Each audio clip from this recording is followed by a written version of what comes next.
quiet inspection of a manor ditch in the Middle Ages. Tonight, we are going to look at something very small. Not a battle, not a king, not a castle siege, not a scandal in a royal chamber, not a saint's vision, not even a murder in a lane. Tonight, we are going to look at a ditch. A wet ditch, a common ditch, a narrow ditch beside a field on an ordinary manor in England in the Middle Ages. It is not famous. No song was written about it. No pilgrim traveled to see it. No knight lowered his lance in defense of it. No monk painted it in gold leaf. It is only a ditch. And yet, for the people who lived near it, it mattered. A ditch could carry water away from a field. A ditch could mark a boundary. A ditch could keep animals where they belonged. A ditch could show where one tenant's responsibility ended and another tenant's responsibility began. A ditch could become blocked with mud, leaves, reeds, dung, broken branches, and general neglect. And when a ditch became blocked, water went where it should not go. Water crossed paths. Water soaked fields. Water gathered near cottages. Water softened roads. Water undermined banks. Water annoyed everyone. So tonight, we are going to follow a very slow inspection of a manor ditch. We will walk with the reeve, perhaps with a Hayward, perhaps with 2 or 3 tenants who would rather be doing almost anything else. We will follow them along the field edge, through damp grass, past hedges, gates, stiles, puddles, and small disagreements. There will be no great drama. There may be a fine of 2 pence. There may be a complaint about a broken hedge. There may be a man who insists the ditch was already blocked when he received the holding from his father. There may be a cow looking on with no interest at all. This is the kind of history that nearly disappears. But most of life in the Middle Ages was made of such things.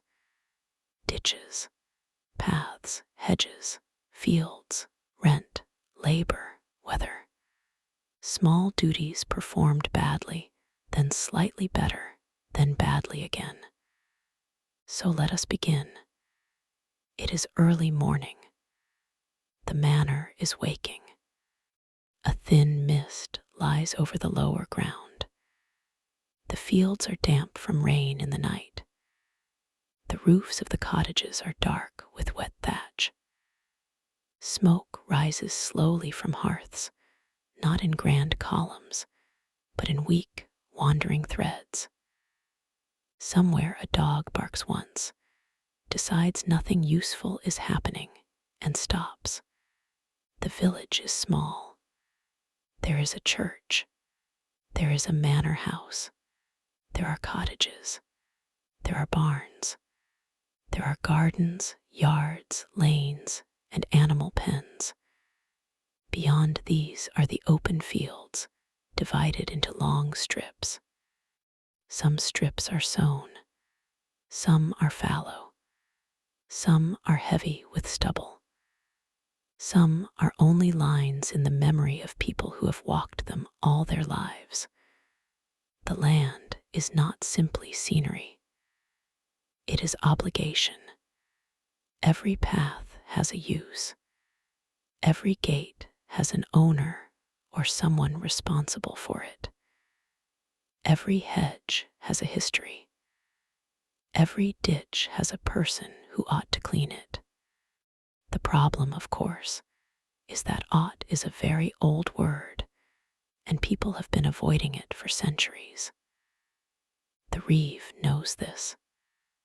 The reeve is an officer of the manor, often chosen from among the tenants, responsible for overseeing certain work, collecting dues, organizing labor, and keeping an eye on the Lord's interests. He is not necessarily loved. He may not even be respected, but he is necessary, and necessity is sometimes more durable than affection. This morning, the reeve has a list in his head. Not written, perhaps. He may know by custom which tenants are responsible for which stretches. He may have heard complaints. He may have seen water pooling near the lower meadow. He may have been told by the Lord's steward to make sure the drainage is seen to before the next heavy rain. So he puts on his cloak. He steps out. The ground is soft under his shoes. He already knows this will be a damp morning. A man named Walter is supposed to meet him near the lane. Walter is late. This also is not surprising. Walter has never regarded time as a personal friend. The reeve waits by a gate. A hen wanders too close to his foot. He pushes it away gently. From a nearby cottage comes the sound of a woman calling to a child. The child does not respond. The woman calls again, using the child's full name, which has the desired effect. Walter appears at last. He is carrying a stick, not because he needs it, but because men on rural errands often carry sticks. It gives the hands something to do and the body an excuse to pause. Walter nods. The reeve nods. Nothing important is said. A third man joins them, named Hugh. Hugh has come because part of the ditch in question borders his strip, or because he has been accused of letting his pigs root near the bank, or because he happened to be nearby and made the mistake of asking what was happening. Now he is involved. Many burdens in village life begin this way. One asks a simple question and becomes responsible for an answer. The three men walk toward the lower field. The path is narrow. Wet grass brushes their shoes. The morning is gray, not stormy, not bright, simply gray. A crow moves along the edge of a plowed strip. The church bell has already rung for the early hour. The village is working now, but not loudly. Work in the morning begins in pieces. A door opens. A pail is carried. A boy leads a sleepy cow. A woman shakes out a cloth. A man lifts a tool from beside a wall. Another man looks at the sky and makes a private judgment about rain. Everyone in the village thinks about rain, not poetically, practically. Rain is good when fields need it. Rain is bad when hay must dry. Rain is inconvenient when roads are already soft. Rain is dangerous when drainage fails. And drainage, as the reeve is about to remind several people, depends on ditches. The ditch in question runs along the edge of a field and then bends toward a meadow. It is supposed to collect water from the higher strips and guide it away. It is not a large ditch. One could step across it in places if one were careful.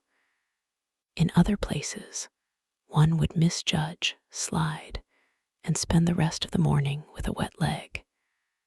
The ditch has banks. The banks have grass, weeds, and small roots. The bottom contains mud. The mud contains water. The water is not moving as it should. This is the problem. The reeve stands at the first section and looks down. Walter looks down. Hugh looks down. No one speaks for a while. This is the traditional beginning of rural inspection. A thing is observed. The seriousness of the observation is established through silence. The ditch is partly blocked. Leaves have gathered. A branch has fallen across it. Sediment has built up in the bottom. The water sits there, brown and patient. The reeve says it wants clearing. Walter says it was worse last year. This is not an answer. The reeve says it wants clearing. Walter pokes the blockage with his stick. The stick sinks into mud. This proves very little. Hugh says the water is coming from the upper strips. Walter says it always has. The reeve says that is why there is a ditch. This is difficult to argue with, so Walter does not argue with it directly. He says the bank was cut too low farther up, and that is where the real trouble is. They all begin walking. The inspection has moved from the ditch to the cause of the ditch, then to the responsibility for the cause. This is the natural life cycle of a village complaint. The men walk slowly along the ditch. At first glance, the landscape seems peaceful. The fields lie open.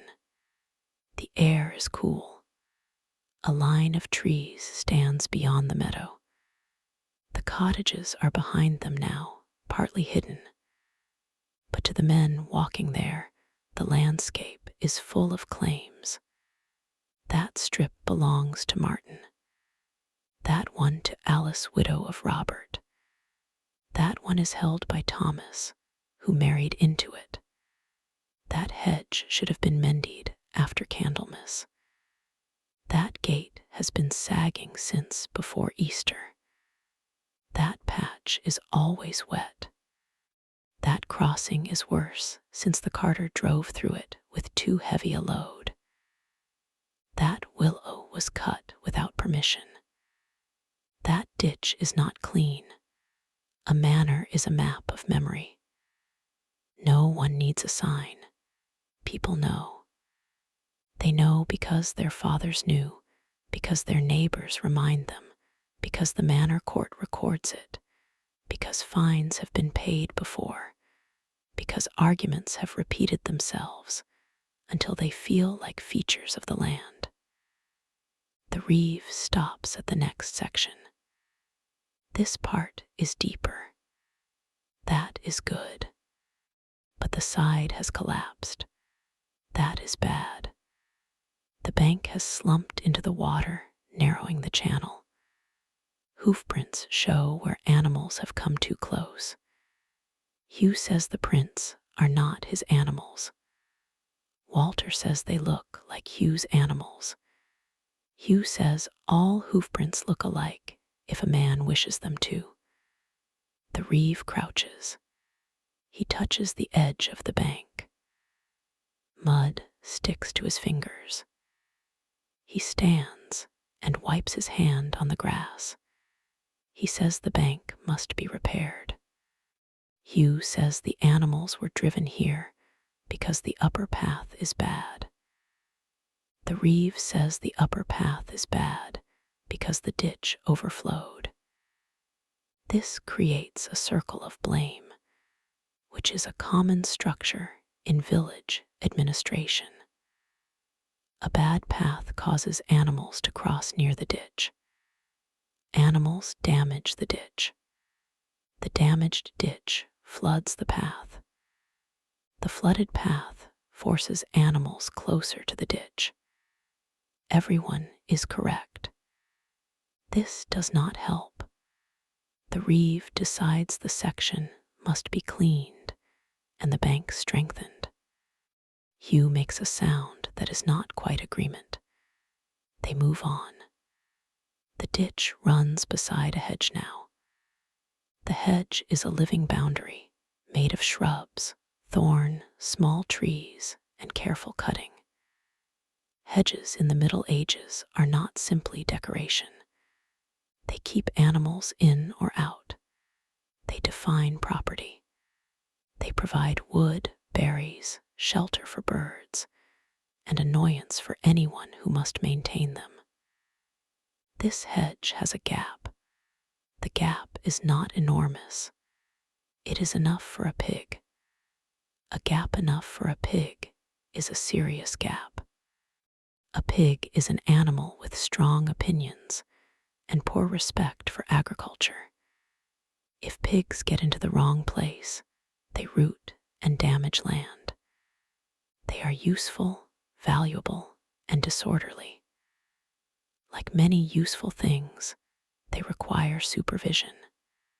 The reeve points at the gap. Walter says it is not his gap. Hugh says no one said it was. Walter says Hugh looked at him. Hugh says he was looking at the hedge. The reeve says the hedge must be mended. The gap sits quietly, having caused all this without effort. There are thorns around it. A few broken branches lie nearby. Someone has passed through recently, perhaps an animal, perhaps a child, perhaps a man taking a shortcut. Shortcuts are a constant enemy of official order. A path exists, but a person prefers a shorter way. One person crosses, another follows. The hedge weakens, the bank breaks, the ditch clogs. Then everyone is summoned and blamed. The reeve looks at the ground. There are marks, not clear enough to settle anything. This is not a murder inquiry. It is worse in some ways, because no one can be certain, and everyone can be mildly annoyed. The reeve says the hedge must be closed before the next court day. This is the kind of sentence that hangs in the morning air before the next court day. The manor court is where such matters become official. Tenants appear. Small fines are issued. Duties are recorded. Transfers of land are acknowledged. Stray animals, broken fences, unpaid rents, neglected ditches, and minor offenses are handled. The court may not be dramatic, but it shapes life. A fine of a penny or two may sound small to us. It was not nothing. A small fine reminded a tenant that neglect had been seen. Being seen mattered. In the village, authority often worked through repeated notice. The reeve notices. The neighbors notice. The court notices. The record notices. The ditch, indifferent to all this, continues to hold water. They walk on. Now the land slopes gently downward. The ditch should carry water away from the strips and toward a lower channel. Instead, the water thickens. Reeds grow in the bottom. The channel is too full of silt. Someone should have cleared it earlier in the year. Everyone knows this. No one says it at first. The reeve says, "This has been left too long." Walter says, "It has been wet." Again, this is true and not useful. It has been wet. That is why the ditch matters. Hugh says he cleared his own part. The reeve asks which part. Hugh points vaguely. The reeve asks again. Hugh points more specifically, but not confidently. They walk to the place he claims. It is somewhat clearer. Not clean, clearer. This is the kind of distinction that can occupy rural men for 10 minutes. Did Hugh clear his ditch? He may have. Did he clear it well? No. Did custom require it to be clean enough for water to pass? Probably. Is the water passing? Slowly. Is slowly enough? That depends on who is standing in judgment. The reeve looks at the channel. Walter looks at the reeve. Hugh looks at the sky. A bird calls. The village continues behind them, unaware of how close Hugh is to being told to improve his ditch work. Finally, the reeve says it must be done again. Hugh says he will see to it. This is not exactly a promise. It is the kind of phrase people use when they wish the present conversation to end. The reeve hears it for what it is. He says, before the court day. Hugh says nothing. Now we should pause and consider the tools needed for ditch work. A spade, a shovel, a mattock, a billhook for cutting brush, a rake, perhaps hands, backs. Time. None of these are glamorous. A spade in the Middle Ages is not a sleek modern garden tool with a comfortable handle from a hardware store. It may be wooden, perhaps with an iron edge if one is fortunate. Tools vary by place, wealth, and period, but they are valuable. They must be repaired, stored, sharpened, and not left lying in rain. A broken tool is not a casual inconvenience. It can delay work a household depends upon. Cleaning a ditch means cutting weeds, removing branches, scooping mud, lifting wet clods, strengthening banks, and making sure water flows. It is awkward work. The mud is heavy. The bottom sucks at the tool. Water seeps back into the space just cleared. A man bends, lifts, turns, dumps, and repeats. His shoes slip. His hem gets dirty. His hands ache. His back complains. He does not become a song. He becomes tired. Most of the Middle Ages was built by tired people who did not become songs. Now the men reach a crossing. A simple plank has been laid across the ditch. It is damp. It bends slightly. The reeve steps on it first. It holds. Walter follows. Hugh follows, but mutters that the plank wants replacing. The reeve says perhaps Hugh should replace it. Hugh says it is not his crossing. Walter says he uses it. Hugh says many men use it. The reeve says many men are not here. This is a useful principle in local administration. Whoever is present risks becoming responsible. Hugh says nothing. They move on. A small flock of sheep grazes nearby under the watch of a boy. The boy watches the men because men inspecting ditches are more interesting than sheep. The sheep continue eating. Sheep have no interest in drainage policy. The boy is called over. He comes reluctantly. The reeve asks whether animals have been coming through the gap in the hedge. The boy looks at the hedge. He knows the answer. He also knows that answering may create trouble for someone, possibly himself. He says he has seen nothing. Walter snorts. Hugh says boys never see what is in front of them. The boy looks offended, but wisely silent. The reeve asks again. The boy says a pig may have come through once. Whose pig? The boy says he did not see.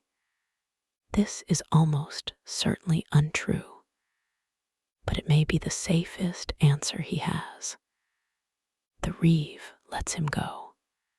The boy returns to the sheep, carrying the satisfaction of having survived adult questioning. The men continue. Now we come to a boundary stone. It is low, partly hidden by grass. The ditch runs near it. Boundary stones are important because memory is fallible and neighbors are creative. A stone, a tree, a ditch, a hedge, a ridge, a path, a stream. Any of these can mark where one holding meets another.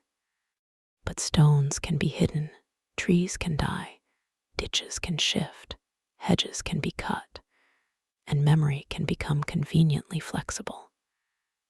The reeve pushes grass aside with his foot. The stone is still there. Good. Walter says the ditch used to run straighter here. Hugh says no, it never did. Walter says his father said it did. Hugh says Walter's father said many things. This could become a longer dispute, but the reeve does not encourage it. A boundary dispute is like a wet cloak. Once it is on you, it is hard to put down without discomfort. He says they are here for the water. This is not entirely true because water and boundaries are intertwined, but it is a useful way to avoid spending the morning listening to dead fathers argue through living sons. The ditch bends. The water thickens again. A clump of reeds blocks part of the channel. This section is clearly neglected. Even Hugh does not attempt to defend it. The reeve says whose responsibility it is. The answer is Martin. Martin is not present. This is convenient for everyone except Martin. Walter says Martin has been slow with his work since his wife's brother came to live with them. Hugh says the brother eats more than he lifts. The reeve says nothing, but he will remember. This is how local administration gathers detail, not through formal investigation, but through remarks. A man is slow with work. A relative has joined the household. A holding has too many mouths. A ditch is neglected. A fine may be imposed, but the underlying matter is household strain. The records may later say only that Martin failed to clean his ditch. The life behind it may be that Martin's household is overburdened, or that he is lazy, or that he is sick, or that he has quarreled with his wife's brother, or that he simply hoped no one would notice the reeds. The reeds were noticed. They stand there, guilty and green.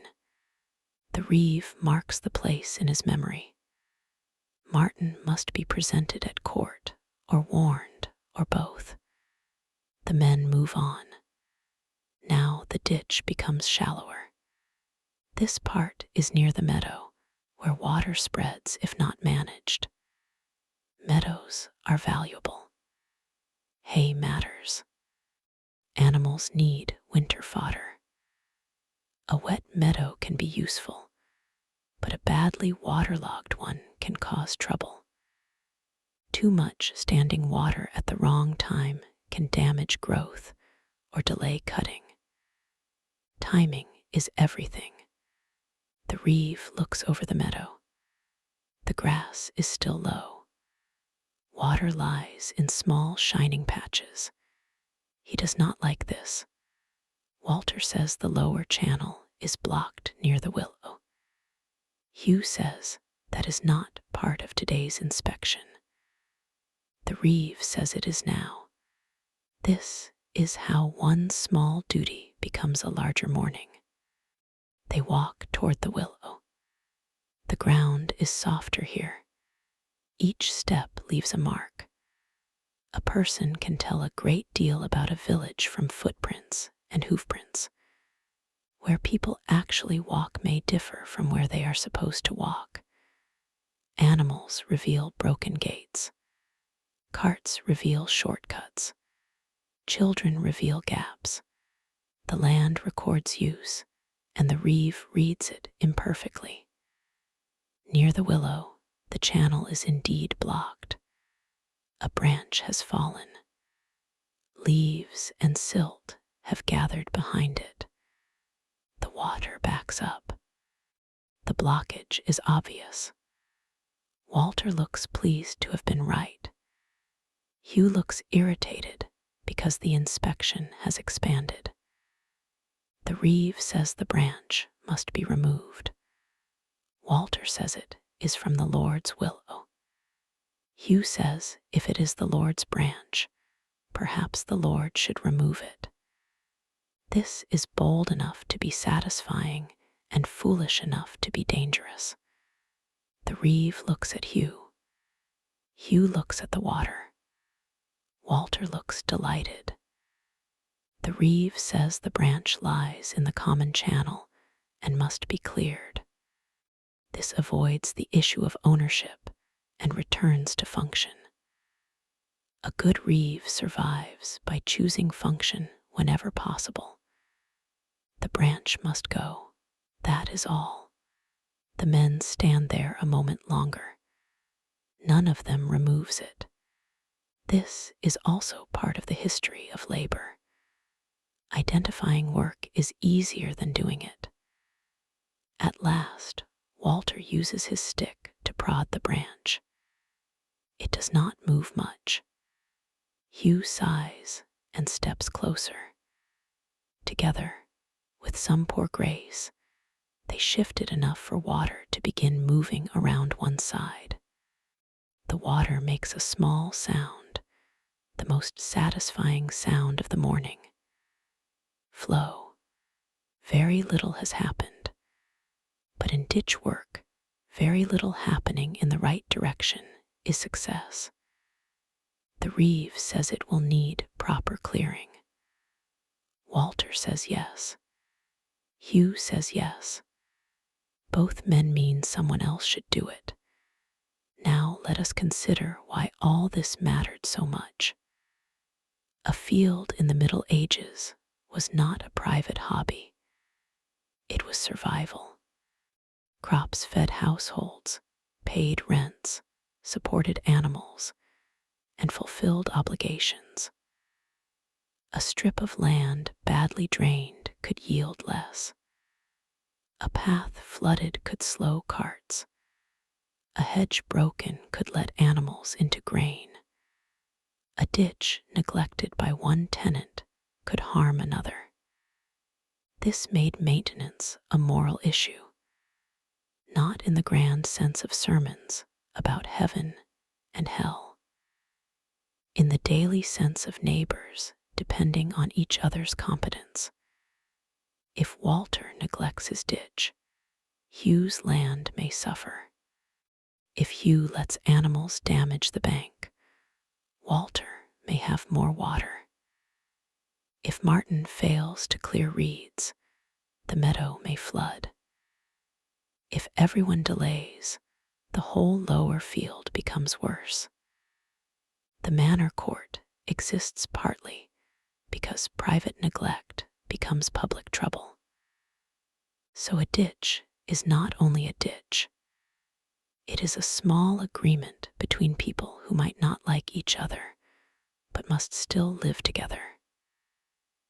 Now they begin to return along another side of the field. The inspection is not done, because inspections never end where one expects. There is always another place to look, another gate, another wet patch, another small failure. They reach a cart track. The track is rutted. Water has collected in the ruts. A cart recently passed and deepened them. The reeve asks whose cart. No one knows. This is rarely true. Walter says it may have been the miller's. Hugh says the miller always drives as if the road belongs to him. The reeve does not commit to this. Millers are useful people to blame because they are often disliked. They handle grain, take tolls, and seem to many villagers slightly too comfortable. But dislike is not evidence. Still, the ruts are real. The track may need filling. The ditch beside it is shallow and clogged. Another note for the court. Another small duty. Another chance for someone to be fined. The men walk. A light rain begins. Not heavy rain. The sort of rain that is almost not rain at first. It settles on hair and cloak. It darkens wool. It gathers on eyelashes. It turns paths from soft to softer. It makes the inspection feel more justified and more unpleasant. The reeve pulls his cloak tighter. Walter says, "Rain." Hugh says nothing. There are few subjects about which rural people have more to say than weather, but there are also moments when weather has said enough for itself. They continue. At the next bend, they meet an old woman named Edith, carrying a bundle of sticks. She asks what they are doing, though she likely knows. The reeve says they are seeing to the ditch. Edith says it is about time. This is dangerous, because now she has opinions. She says the lower path has been wet for weeks. She says Martin's boys cut through the hedge. She says Hugh's pigs go where they please.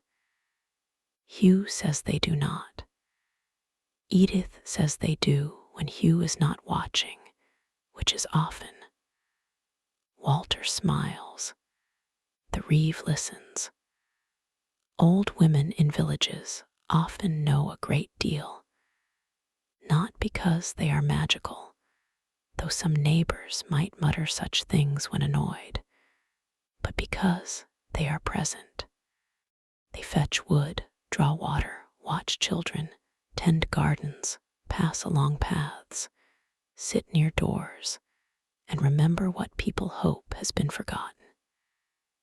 Edith says the ditch was better in her husband's day. This may be true. It may also be the ordinary habit of age. The past is often better drained in memory. The reeve thanks her. She says he should find Martin. Then she walks on. The men watch her go.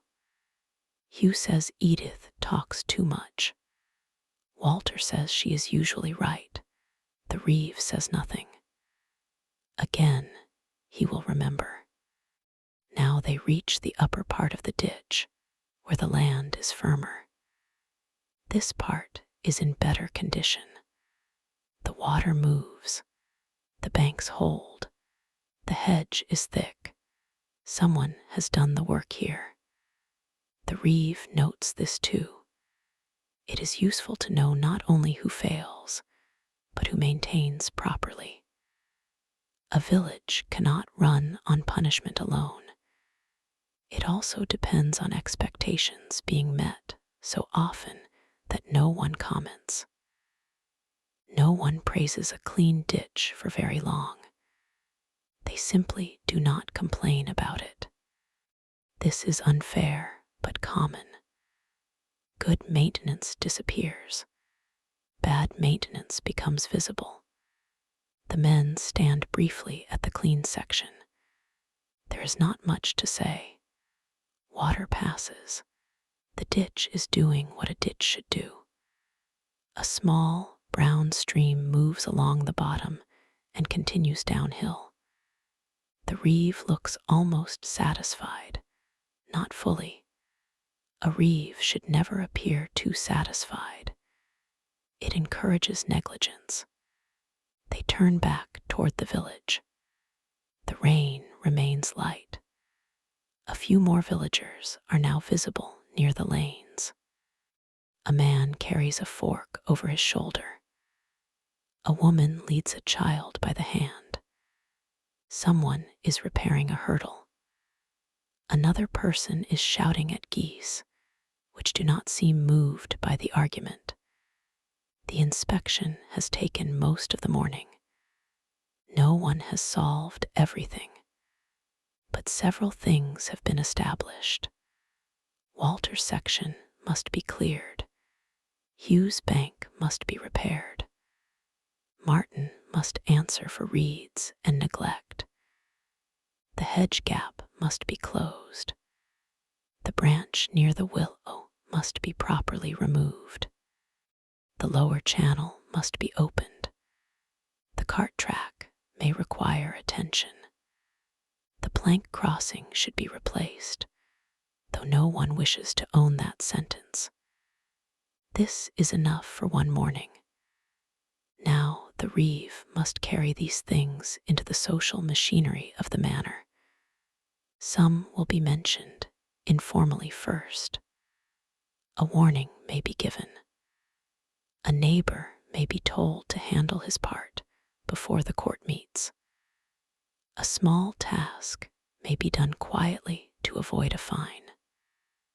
Another man may ignore the warning and pay for it later. At the manor court, the matter will become formal. Imagine the court day. The tenants gather. Some stand. Some sit if allowed. The Lord's steward or representative presides. The reeve presents matters. The names are called. Walter for failing to clear his ditch. Hugh for allowing the bank to be damaged, perhaps by his animals. Martin for failing to keep his section clean. Maybe the hedge gap is noted. Maybe the channel near the willow. Maybe the cart track. The language may be brief. The consequences small. A penny here, 2 pence there. A command to repair before the next court. A threat of a larger fine if neglected. The men complain, explain, deny, accept, or promise. The clerk writes. The page remembers. The village hears. This is how a ditch enters history. Not because it was beautiful. Not because it was loved. Because it was neglected. The records of ordinary life are often records of failure.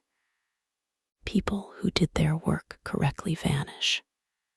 People who left reeds in the ditch are remembered. There is a lesson in that, though not a cheerful one. Now let us return to the ditch after court. A few days pass. The weather clears. Walter comes with a tool. He is not early. He does not hurry.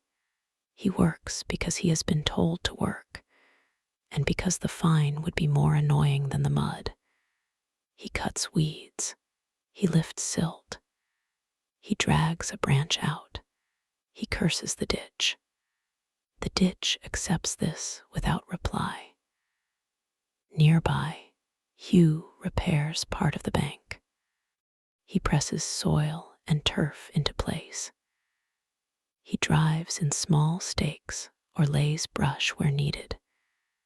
His pigs are nowhere visible, possibly because he has actually penned them, or possibly because they are somewhere else causing a different problem. Martin arrives later. He looks tired. He clears reeds. He does not do the whole section well, but he does enough that the reeve, if passing, might not immediately stop. The hedge gap is filled with thorny cuttings. It is not beautiful. It will probably hold. The plank crossing is ignored.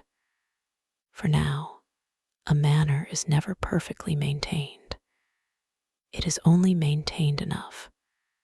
Enough is one of the great words of rural life. The ditch need not be elegant. It must carry water. The hedge need not be handsome. It must stop pigs. The path need not be dry as a hall floor. It must let people pass. The field need not be free from every weed. It must yield. The village does not seek perfection. It seeks survival. Now let us spend some time with the physical sensation of ditch work. The tool goes into the mud. There is resistance. The person leans weight onto it. The mud breaks. A clod lifts, heavy with water and roots. It is thrown onto the bank. Again, again, again. The rhythm is dull. The work makes the back warm, then sore. Hands rub against wood. Feet slide. A sleeve slips down and is pushed back. A person pauses to breathe. A crow calls. Another clod is lifted. If one thinks of the Middle Ages only as cathedrals and crusades, one misses this rhythm. Again, again, again. Most historical labor was repetitive. Thrashing, spinning, hoeing, digging, kneading, milking, carrying, mending, cutting, stacking, hauling, ditching. The body learned through repetition. The mind wandered. A man cleaning a ditch might think about supper, rent, his aching knee, his neighbor's laziness, his daughter's marriage, the price of grain, the priest's sermon, the weather, or nothing at all. Not every laboring person was constantly oppressed by philosophical awareness of the social order. Sometimes a muddy man is simply muddy. This is worth remembering. Now the water begins to move better, at first slowly, then in a narrow line. It carries bits of leaf and silt. It finds the lower channel. The ditch has resumed its purpose. This is a quiet success. No bell rings. No feast is held. No one writes a poem. The field edge is a little less wet. The path may dry somewhat. The meadow may improve. The reeve may have one fewer thing to complain about next week, though he will find another. The ditch works. That is all. Now let us look at the village after this work. People pass the ditch without noticing it. That is the reward. A thing maintained well becomes invisible. A roof that does not leak. A gate that closes. A hinge that does not squeal. A fire that stays contained. A path that drains. A ditch that carries water. The better such things work, the less they are admired. Only failure attracts attention. This is true far beyond the Middle Ages. But in the Middle Ages, where material life was fragile and labor was constant, maintenance was one of the foundations of peace. A broken ditch could become a quarrel. A quarrel could become a court matter. A court matter could become a fine. A fine could become resentment. Resentment could linger for years. And all because water wanted a path and did not find one. Now we should consider the Lord. The Lord may never personally inspect this ditch. He may be absent or concerned with larger matters or simply uninterested in mud. but the ditch still belongs to the world of lordship. The manor produces value through land and labor. If the land suffers, the lord's income may suffer. If tenants neglect work, authority weakens. If fields flood, harvest declines. So even a ditch serves the Lord's interest, but it also serves the tenants. This is the complicated part. The same ditch can be both burden and benefit.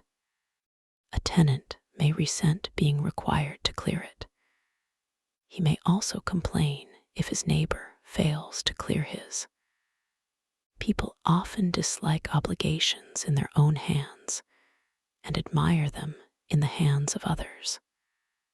The manor court understands this very well.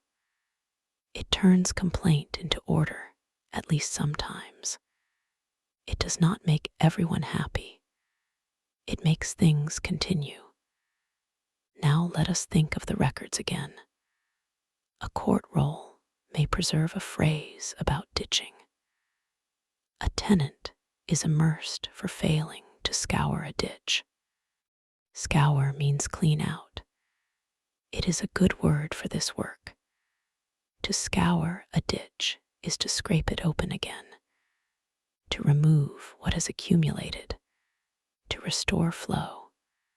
The phrase in the record may be brief. Walter fined 2 pence for not scouring his ditch. That is all. Walter's wet shoes are gone. The light rain is gone. The argument with Hugh is gone. Edith's comments are gone. The sheep boy's evasive answer is gone. The branch near the willow is gone, unless it caused its own entry. The smell of mud is gone. The record keeps only the legal skeleton. This is what historians often have. A skeleton. The flesh must be imagined carefully, not invented wildly, but restored from knowledge of how such life worked. A ditch record tells us there was water, there was neglect, there was responsibility, there was a court, there was a fine, there was a person named Walter or Martin or Hugh who did not do what someone thought he should have done.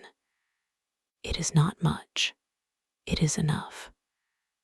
Now, since this is a deliberately boring narration, let us not move too quickly. Let us sit beside the ditch after the men leave. The water moves. A small bubble rises from the mud. Grass leans over the bank. A beetle moves along a wet stem. The bank bears the marks of recent work. Clods of mud lie on the side, beginning to dry. A cut reed floats away slowly. The sky remains pale. No human voice is nearby for a moment. This ditch has no thoughts. It has no loyalty. It does not care who holds the land. It does not care whether Walter was fairly fined. It does not care whether Hugh's pigs were guilty. It does not care about the lord, the court, the clerk, or the rent. It receives water and carries it. That is the full extent of its office. There is something restful about that. Human beings cover the land with claims. The water simply follows the lower place. Now afternoon comes. The village is louder.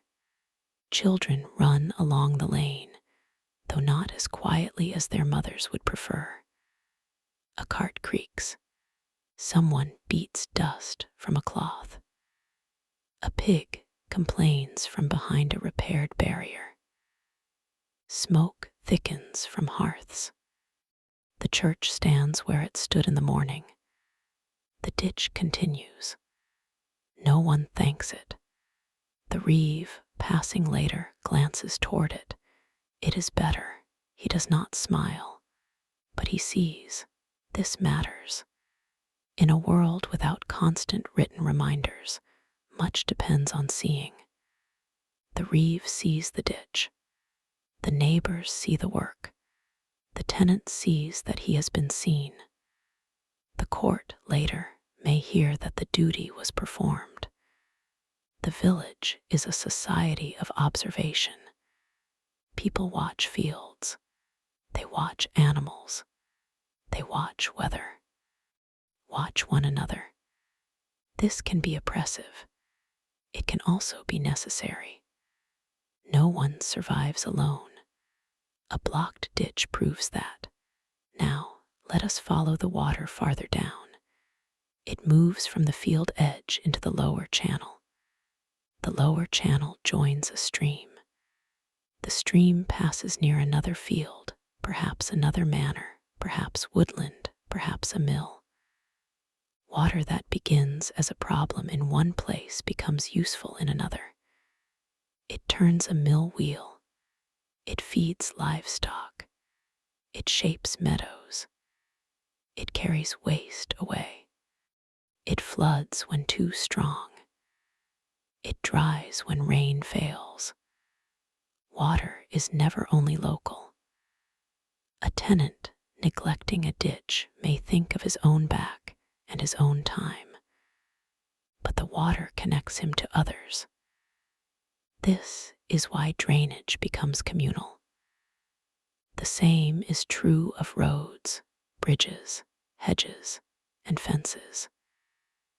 Infrastructure in the Middle Ages often sounds too modern a word, but the thing itself existed. Not concrete and steel, but paths, ditches, bridges, mills, causeways, wells, ovens, barns, and boundaries. These required maintenance. Maintenance required obligation. Obligation required memory and enforcement. So the boring ditch is part of the infrastructure of the manor. It is a thin brown line of civilization. A wet, unimpressive, necessary line. Now evening approaches. The work is done for the day. The men who cleared the ditch return to their cottages. Their clothing is dirty. Their tools are cleaned enough, though perhaps not thoroughly. They eat pottage, bread, ale, maybe cheese, maybe an onion, maybe nothing especially satisfying. They complain about the reeve because complaining about local officials is an ancient comfort. Walter says Hugh should have been fined more. Hugh says Walter talks too much. Martin says little, perhaps, because he knows his section was bad. Edith, in her own cottage, tells someone she was the one who made sure the reeve knew the truth. She may be right. The sheep boy tells another child that he was questioned and gave nothing away. This is also true from his point of view. The reeve eats in his own house. He is tired too. He must remember what to present at court. He must also see to his own holding, because being responsible for other people's work does not free a person from his own. The manor settles. The ditch carries water in the dark. Now let us imagine rain in the night. It begins softly. Drops on thatch. Drops in the yard. Drops on the church roof. Drops on the repaired hedge. Drops on the bank where mud was packed earlier. The ditch receives water. At first from the field edge, then more. The channel fills. The water moves, not perfectly, but better than before. The bank holds where Hugh repaired it. The reeds are gone where Martin cut them. The branch no longer blocks the lower channel. The gap in the hedge is filled. so the pigs remain where they belong, or at least fail to escape that way. The path is still damp, because paths are always damp in such stories, but it is not flooded as badly. No one wakes to praise the ditch. No one says, "Thank heaven Walter cleared his section." No one says, "The reeve was right."